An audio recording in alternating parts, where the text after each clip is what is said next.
Doctor ইউনূসকে বলবো আপনি 24 ঘন্টার ভিতরে ধরেন ওসমান হাদিরে যারা বাইক থেকে গুলি করে দুনিয়া থেকে বিদায় করে দেওয়ার জন্য চেষ্টা করলো। হাদিরা তো বারবার জন্মায় না, হাদির মতো সন্তানেরা বারবার জন্মায় না।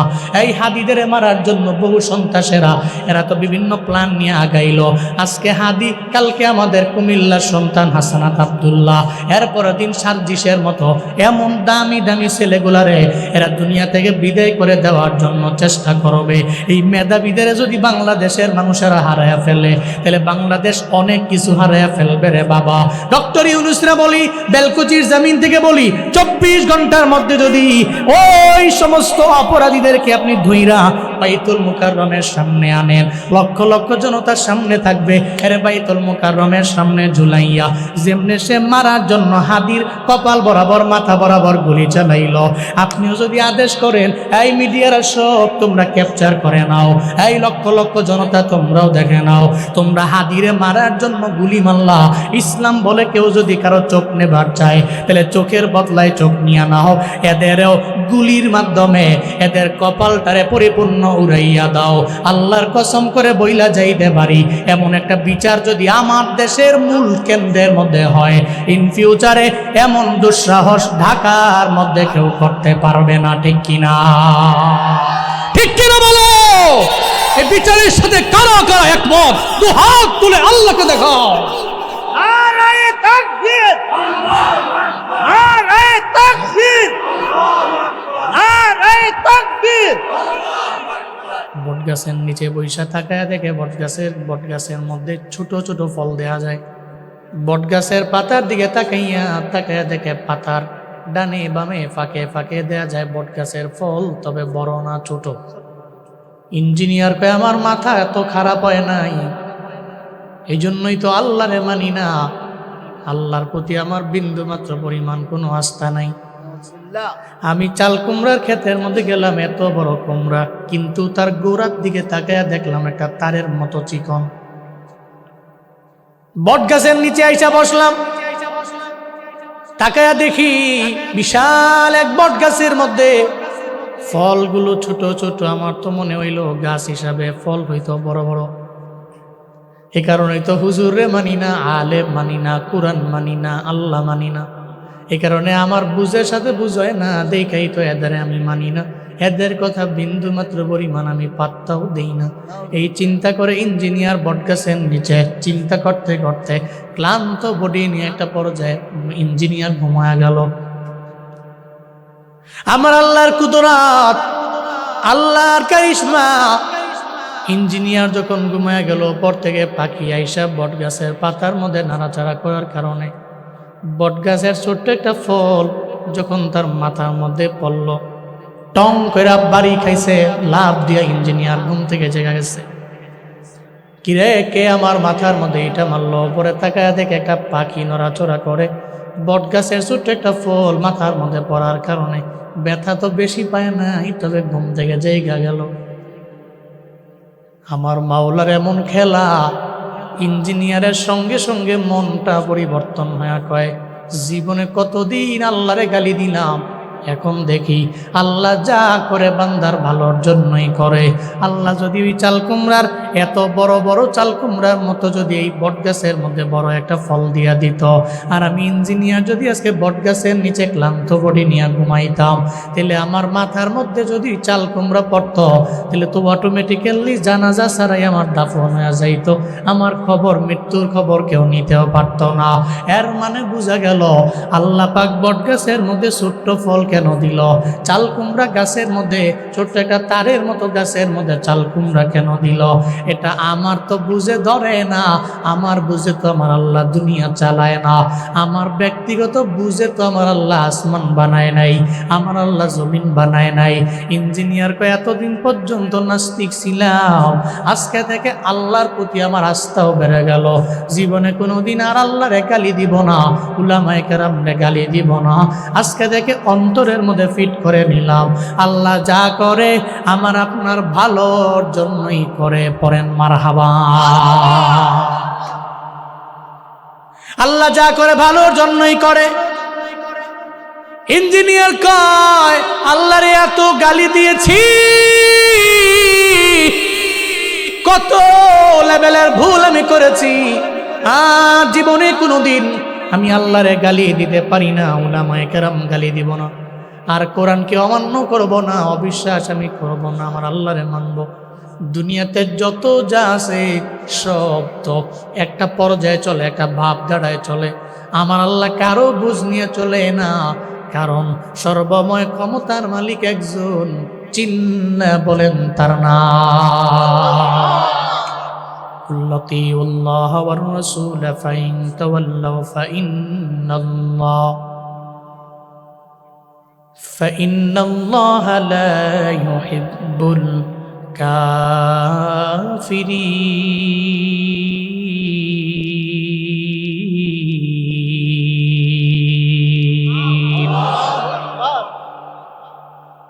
আল্লাহ পাক বলেন, পয়গম্বর আপনি বলেন, আপনার উম্মতেরে বলেন, আমার বান্দাদেরে বলেন, আতিউল্লাহ, এক নম্বরে আনুগত্য করব আমি আল্লাহরে। কারে? আল্লাহ। আল্লাহরে দেখা যায় না, ছোঁয়া যায় না, ধরা যায় না। আল্লাহ তো আমার এমন মালিক, ওনারে ধরাও যায় না, ছোঁয়াও যায় না, ওনারে দেখলাম না, তাহলে যারে দেখি না দুই নয়নে কেমনে ওনারে ইতোয়াত করব, কেমনে আনুগত্য করব? আমি জুনায়েদ আল হাবিব যদি এখন বলি আমারে আপনি ফলো করেন, একজনে বললাম আমি চলার পথে যেমনে চলি ফলো করে চলবেন, মাইনা চলবেন, তাহলে আমার গায়ের মধ্যে যে জুব্বা থাকবে উনি কাপড় কিনা এরপরে জুব্বা বানাবে। পীরের কাছে মুরিদ হয়, পীর বলে জান্নাতে যদি যাইবার চাও তাহলে মদিনার নবীর আদর্শের মালা গলার মধ্যে লাগাও। নবী নাই, তাহলে উলামায়ে কেরাম আছে, এরা নবীর টাকার ওয়ারিস না, বাড়ির ওয়ারিস না, উটের ওয়ারিস না, এরা নবীর ইলমের আর আমলের ওয়ারিস। উলামায়ে কেরামের ফলো করে নাও। তখন পীর বলে আমি যদি কোরআন এবং সুন্নাহ অনুযায়ী চলি তাহলে তোমরা আমারে ফলো করো। এজন্য দেখবেন পীরে যেই টুপি লাগায় মুরিদ ওই টুপি লাগায়, পীরে যেই জুব্বা লাগায় মুরিদ ওই জুব্বা লাগায়, পীরে যদি লুঙ্গি পরে মুরিদও লুঙ্গি পরে, পীরে যদি পায়জামা লাগায় তাহলে মুরিদও পায়জামা লাগায়। এক কথায় পীরের দেখা দেখা পীরের মতো চলি, পীরের মতো মানি, পীর যেমনে চলে সেমনে চলি। কেন? কারণ কি? কারণ পীর আমারে বলছে এমনি এমনি চলার জন্য। আমি মাদ্রাসাও যাই নাই, ইলম অর্জন করতে আমি পারিনি, তাহলে আমার তো এছাড়া বিন্দুমাত্র পরিমাণ আমার পুঁজি নাই। আমার একজনকে ধরা লাগবে যার মাধ্যমে আমি নবী পর্যন্ত যাব, আর নবী পর্যন্ত যাইতে পারলে আমার আল্লাহ পর্যন্ত যদি যাওয়া যায় তাহলে জান্নাত কনফার্ম। চিল্লা পড়া যাবে কি সুবহানাল্লাহ। বেলকুচির মানুষের মনের মধ্যে প্রশ্ন জাগতে পারে, আল্লাহরে দেখি না, আল্লাহরে জীবনে কোনোদিন ধরতে পারি নাই, ছুঁইতে পারি নাই, আমার আল্লাহরে দেখি নাই, তাহলে আল্লাহ যে বললেন আমারে ফলো করে নাও, আমার ইতোয়াত করে নাও, আমার আনুগত্য করে নাও, কেমনে আল্লাহরে পাবো? মুফাসসিরিনে কেরাম বলেন আল্লাহরে ইতোয়াত করা মানে আমার রবের কালাম তো তোমার ঘরের মধ্যে আছে, রবের কথা তো তোমার ঘরের মধ্যে আছে। 30 পারা কোরআনটাকে লইয়া তুমি তোমার ব্যক্তিগত জীবনটারে সাজাও, তুমি তোমার পারিবারিক জীবনটা সাজাও, তুমি তোমার সামাজিক জীবনটা সাজাও, তুমি তোমার রাষ্ট্রীয় জীবন সাজাও। যদি আমার রবের কোরআন দিয়া তুমি তোমার জীবনগুলোরে সাজাইতে পারো, ওই জীবনটা এমন রঙে রঙিন হবে, আমার রবের রঙে রঙিন হয়ে যাবে তোমার জীবন। কেমনে জানো নি? আল্লাহর কোরআন যে মানে আল্লাহরই তো তার মানা হয়ে যায়। কারণ কোরআন কার কালাম? আল্লাহ। মানুষের। তানজিলুম মির রাব্বিল আলামিন।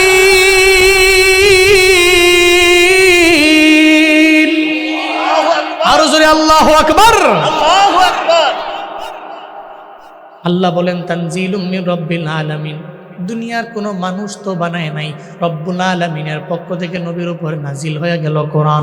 সূরা হাক্কার মধ্যে আল্লাহ জানায়া দিল, তানজিলুম মির রব্বিল আলামিন, আলামিনের রব যিনি আল্লাহ, ওই আল্লাহই তো নবীর উপরে নাজিল করলেন দীর্ঘ 23 বছর লাগায় কোরআন নাজমান নাজমান নাজমান করে আমার আল্লাহ কোরআনটারে নাজিল করলো।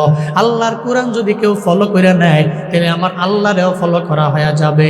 আমার আল্লাহর কোরআন দিয়া যদি কোনো বান্দা তার পার্সোনাল লাইফটারে সাজায়, পার্সোনাল লাইফ লিড করে, তাহলে ওই বান্দা আল্লাহরে পেয়ে যাবে। আল্লাহর কি ওই বান্দা সমাজ চালায়, সমাজ পরিবর্তন হয়ে যাবে। আল্লাহর কোরআন দিয়ে যদি বান্দা তার অর্থনৈতিক জীবনটারে অনেক ডেভেলপ করার জন্য যদি কোরআনটারে মাইনা নেয়, তাহলে তার অর্থনৈতিক লাইফটাও অনেক ডেভেলপ হয়ে যাবে। শুধু তাই না রে বাবা, আপনার পুরা জিন্দেগিতে যেখানে আপনি কোরআনটারে লাগাইবেন ওখানে অনেক দামি হবেন, উন্নতি সাধন করতে পারবেন। আল্লাহর কোরআন দিয়ে যদি আমার দেশও চলে, আমার দেশও তো অটোমেটিক্যালি পরিবর্তন হয়ে যাবে।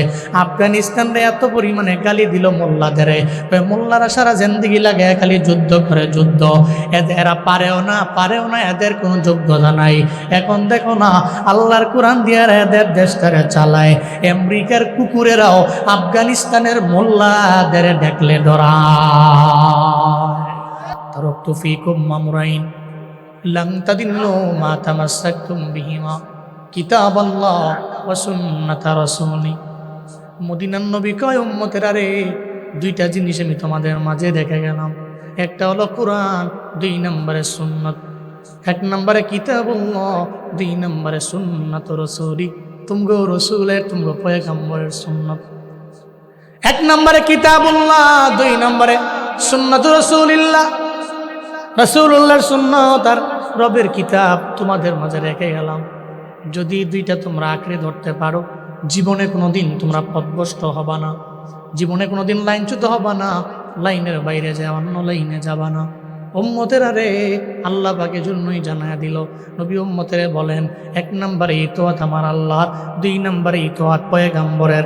আল্লাহরে দেখা যায় না, ছুয়া যায় না, তাহলে কোরআন দিয়া জিন্দেগি চালাবেন। আর 2 নম্বরে রাসূলের ইতোয়াত, আমার পয়গম্বরের আনুগত্য, পয়গম্বরের আনুগত্য নিয়ে আগাইবেন রে বাবা। কেমনে করবেন? আমার নবীর জিন্দেগিতে কোনো মিথ্যা নাই, আপনি মিথ্যা বলতে পারেন না। আমার নবীর জিন্দেগিতে ওয়াদা করে খেলাফ নাই, আপনি ওয়াদা করে ওয়াদার খেলাফ করতে পারেন না। আমার নবীর জিন্দেগিতে আমানতের খেয়ানত নাই, আপনি আমানতের খেয়ানত করতে পারেন না। আমার নবীর জিন্দেগিতে জীবনে কোনোদিন আমার নবী কাউরে গালি দেয় নাই, আপনি জীবনে কোনোদিন কাউরে গালি দিতে পারেন। কিন্তু আমরা গালি দেই কি দেই না? আছে না নাই? তো কি এর হাত দিয়ে মারামারি, আগে মুখ দিয়ে মার। তোর হাতে মারবো না, তোর মুহে মারবো। কেমনে মুহে মারা? কেমনে? তোর মুখ দিয়ে এমন গালি গালাজ করবো, হাতে মারা চাইতে বেশি। এমন ব্যক্তি সমাজে আছে না নাই? দেখবেন সমাজে কথায় কথায় খালি গালি গালাজ করে। ওনারে অনেক মানুষ রিকোয়েস্ট করে, বাপ এত গালি গালাজ কেন করেন? উনি কয়, গালি ছাড়া তোমার পেটের মাথা হজমই হয় না। কথায় কথায় গালি একটা না দিলে মাথা নষ্ট আমার।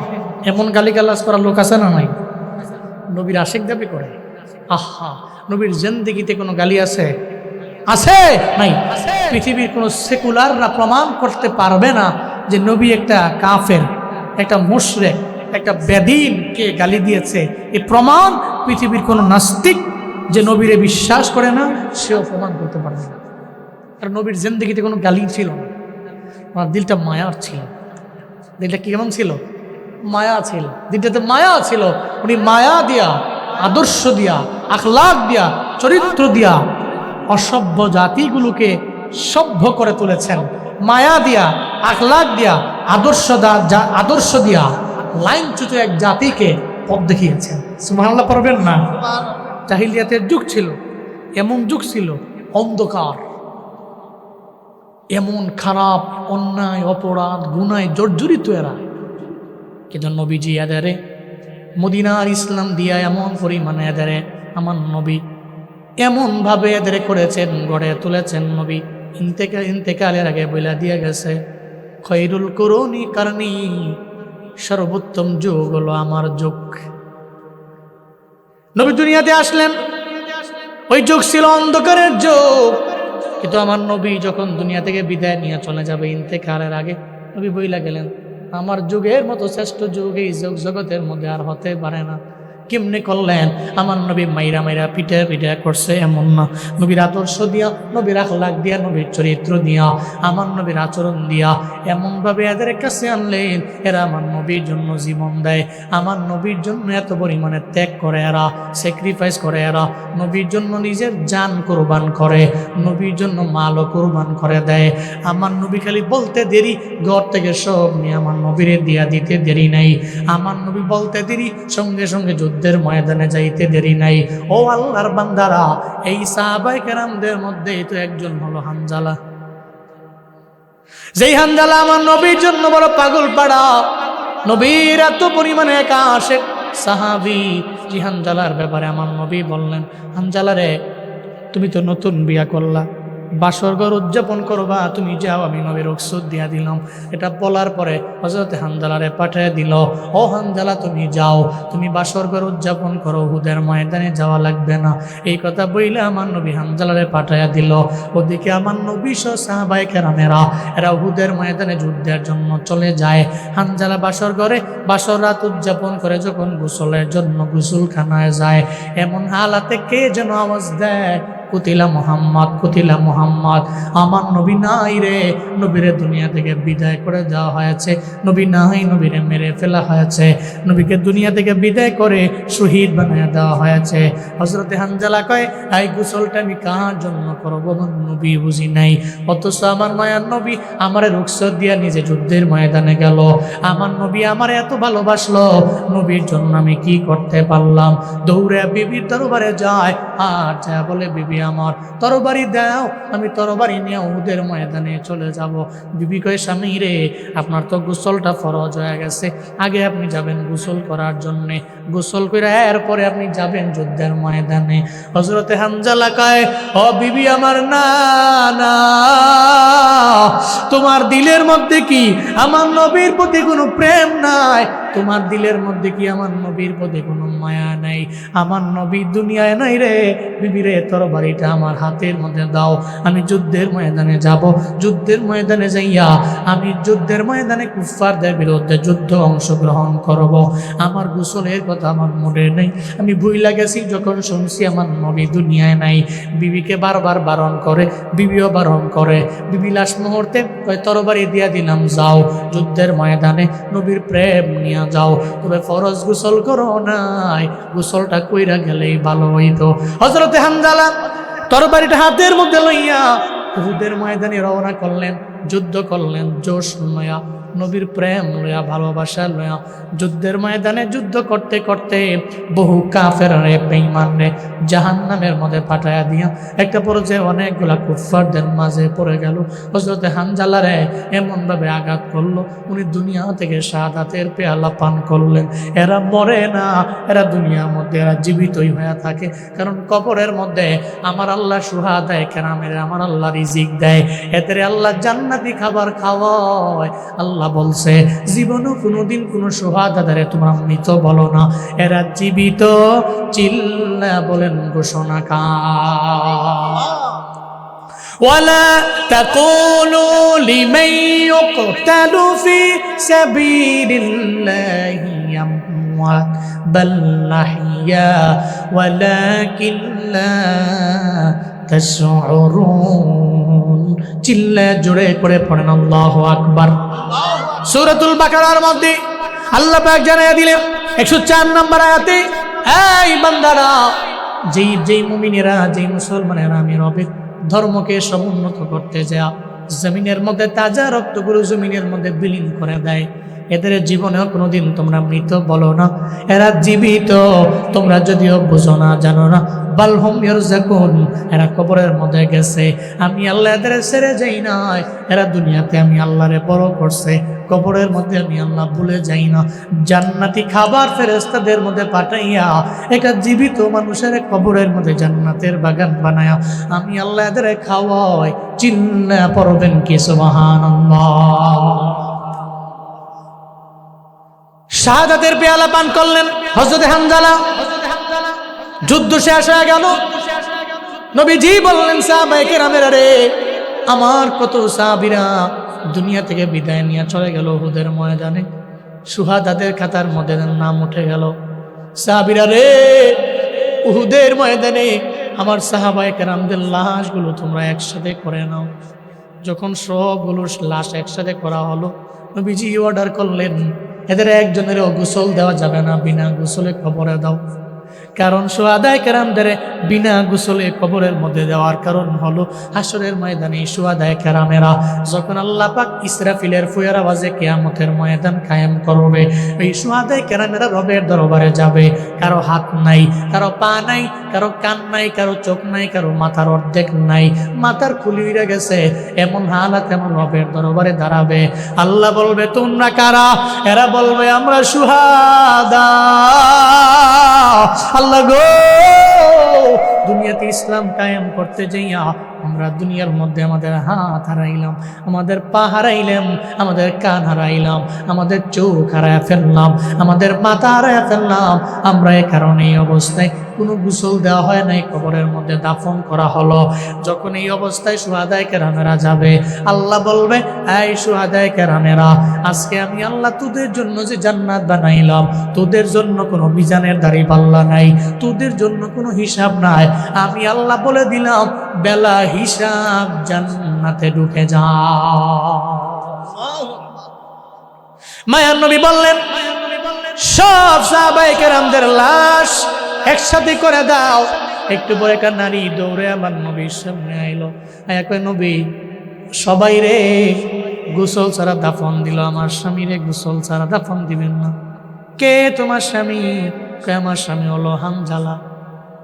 এই হানজালারে তো আমি পাঠাইছিলাম, বাড়ির মধ্যে গেল, বাসরাত উদযাপন করলো, কোন সবে আবার যুদ্ধের ময়দানে আসলো। বিবি চোখের পানি ফেলে কান্দে আর কয় পয়গম্বর আপনি দুনিয়ায় নাই। এই কথা শোনার পরে আমার স্বামী বরদাস্ত করতে পারে নাই, সহ্য করতে পারে নাই, তরবারি নিয়ে জোশ লইয়া যুদ্ধের ময়দানে গেল, দুনিয়া থেকে বিদায় নিয়ে চলে গেল। নবী গো, আমার স্বামীর ফরজ গোসল হালাতেও উনি বিদায় নিলেন, শহীদ হয়ে গেলেন। আগে গোসল দিবেন, এরপরে দাফন কার্য সম্পাদন করবেন। আমার নবী কয় সাহাবায়ে কেরামেরা আমার হানজালার লাশটারে দেখো, খুঁজে আমার সামনে নিয়ে আসো। সাহাবায়ে কেরাম খুঁজতে লাগলেন, কিন্তু হানজালার লাশ তো দুনিয়ার কোথাও পাওয়া যায় না। উহুদের ময়দানে গেল, সব জায়গায় সবার লাশ পাওয়া যায়, কিন্তু হানজালার লাশ পাওয়া যায় না। আমার নবী কান্দে আর ডাক দেয় আমার আল্লাহ গো, আল্লাহ গো, হানজালার প্রতি তুমি এত রাগ কেন হয়ে গেলা? আমার হানজালারে তুমি কোথায় নিয়ে গেলা? নাকি কাফেররা আমার হানজালার লাশ নিয়ে চইলা গেছে? গায়েব থেকে আওয়াজ দিয়া দিল, আল্লাহ কয় ও পয়গম্বর আপনি চোখের পানি ফেলা কান্না করেন না গো নবী, আমার হানজালারে আমি আল্লাহ এমন ভালোবেসেছি যে হানজালা আপনার প্রেমে পাগল হইয়া বাসরাতে গোসলের কথা পর্যন্ত ভুলা যায়, উহুদের ময়দানে যায় যুদ্ধ করে করে তরবারি দিয়া আঘাত করে অনেকগুলা বেদিনের জাহান্নামে পাঠায়া দিয়া সে শাহাদাতের পেয়ালা পান করে নিল। আমি চাই না ওই হানজালার গোসল দুনিয়ার কোনো পানি দিয়া হোক, আমি আল্লাহ ওনার মরণ বরণ করতে দেরি, শুহাদাদের খাতার মধ্যে নামটা উঠাইতে দেরি, আমি আল্লাহ ফেরেশতাদের মাধ্যমে তারে নিয়ে আসি আসমানের মধ্যে হাউজে কাউসারের সামনে নিয়া, হাউজে কাউসারের পানির মাধ্যমে হানজালার গোসল আমি আল্লাহ আসমানি সেরে দিয়েছি। চিল্লা পড়া যাবে কি মারহাবা? কান্দিয়া বে কুলরি হানজালা শহীদরি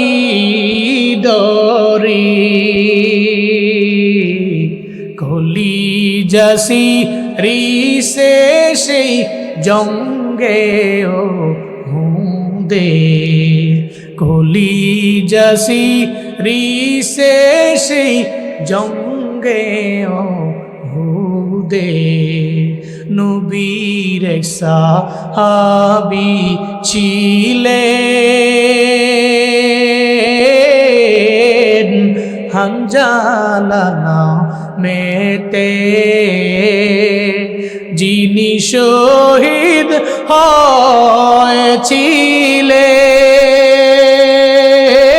হয়েছিলেন বিবাহের রাত্রিতে রে গিয়ে জঙ্গে ও দে নবীর মায়ায় গভীর রাত্রে কহেন বিবি তরে বিয়ের রাতে চলছি রানে বিদায় দেওয়া মারে রে যাব জঙ্গে দে হাত তুলে স্ত্রী বলে মৌলারি দরবারে বিয়ের রাতে নব স্বামী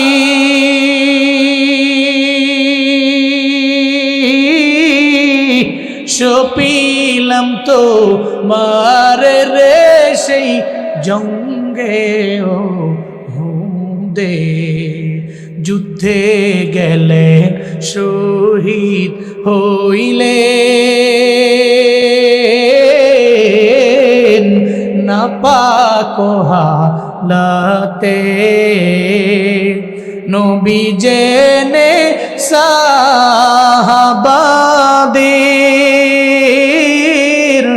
গোসল দিতে বলে রে সেই জঙ্গে দে অমনি গাইবি আওয়াজ নবীজি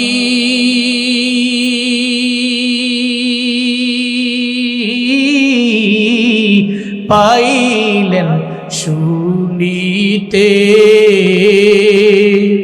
হামজালার গোসল হয়েছে ফেরেশতাদের হাতে রে জান্নাতের পানিতে কান্দিয়া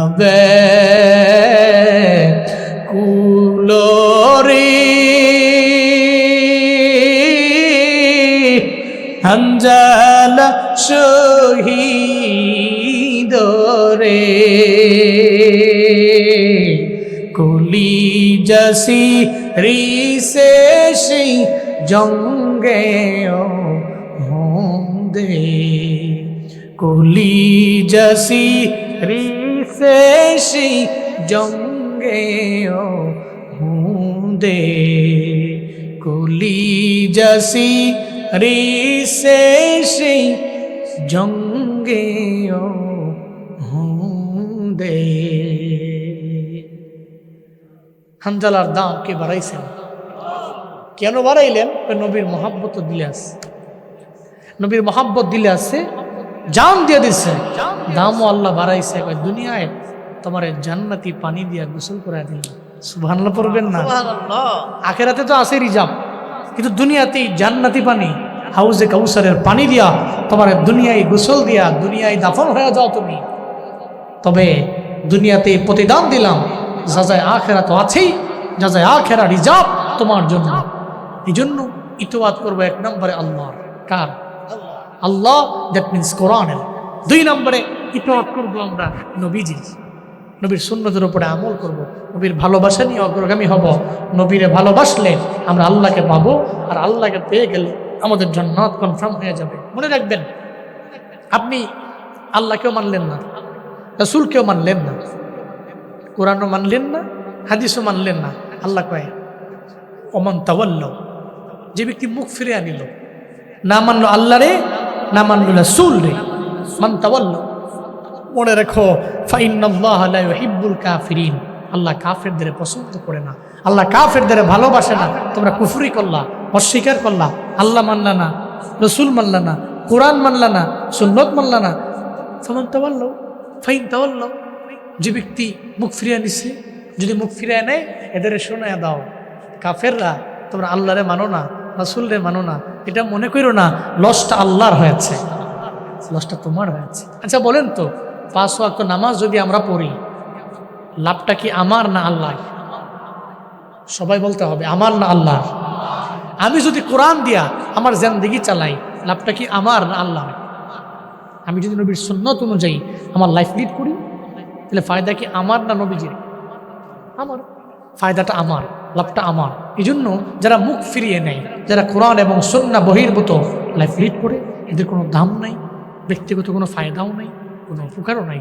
এই জন্য আসুন না আমরা কোরআন থেকে যেটা শুনলাম, নবীকে ইতোয়াত করি, আল্লাহকে পাওয়া যাবে। কোরআন দিয়ে নিজের জিন্দেগিটাকে বাস্তবায়ন করি, কোরআন দিয়ে লাইফ চালাই, নবীর সুন্নাত অনুযায়ী আমরা আমাদের জিন্দেগিটাকে বাস্তবায়ন করি। আমরা দুইটা জিনিসকে আঁকড়ে ধরি, এক নম্বরে কোরআন আর দুই নম্বরে সুন্নাত। এক নম্বরে কোরআন, দুই নম্বরে সুন্নাত।